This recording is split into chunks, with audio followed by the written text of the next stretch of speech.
various incarnations since 1965 is the Jefferson Starship.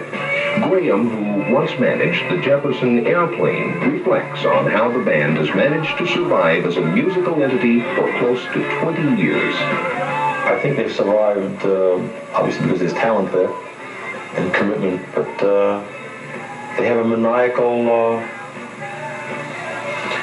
person named Paul Kantner, who is a very dogmatic, very highly principled about his band, his not so much political as social values, and he's been one of my unsung heroes in San Francisco.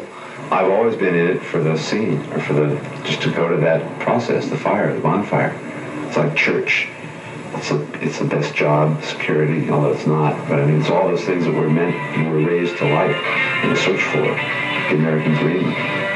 The Jefferson Airplane was one of the first and most important bands to emerge from San Francisco. Despite their early affiliation with the so-called Love Generation, the Airplane was a tough machine. In raging lyrics and screeching guitars, the band railed against social injustice in songs like Volunteers.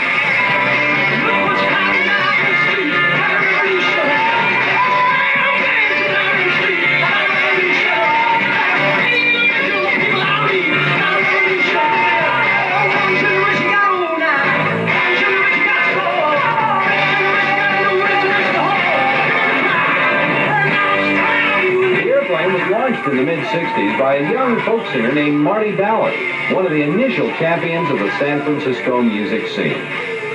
Everybody's so concerned about this revolution, and they're always throwing that up at you, and pretty soon all you're writing is about, that.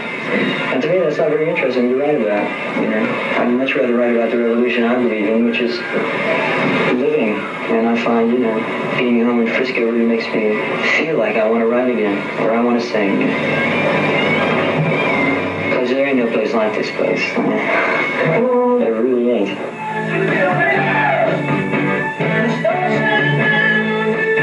In a more recent interview, Fallon talked about his early groundbreaking fusion of folk sensibilities with the energetic presentation of rock and roll. I always wanted to work with drums in the band, and so we got drums, and then because the drums were so loud, we had to get pickups for the guitarist. And suddenly electricity made all the difference. And we did have music that sort of spoke, about things that were happening at the time. I mean, when the colleges were being taken over, we were the band that played it. And when there were rallies and free gigs, we were the ones who started all that stuff. Spencer Dryden, the group's drummer through the 60s, described the early Airplane. 6 musicians in search of an arrangement, which I always thought kept it right on the edge of things, which I kind of liked. It was like getting on a freight train with no brakes once it started. Once you were there, and when the media picked it up, and the whole thing just blossomed. It went real fast. Super fast. When the media picked up on the Airplane, their focal point was the raven-haired vocalist named Grace Slick.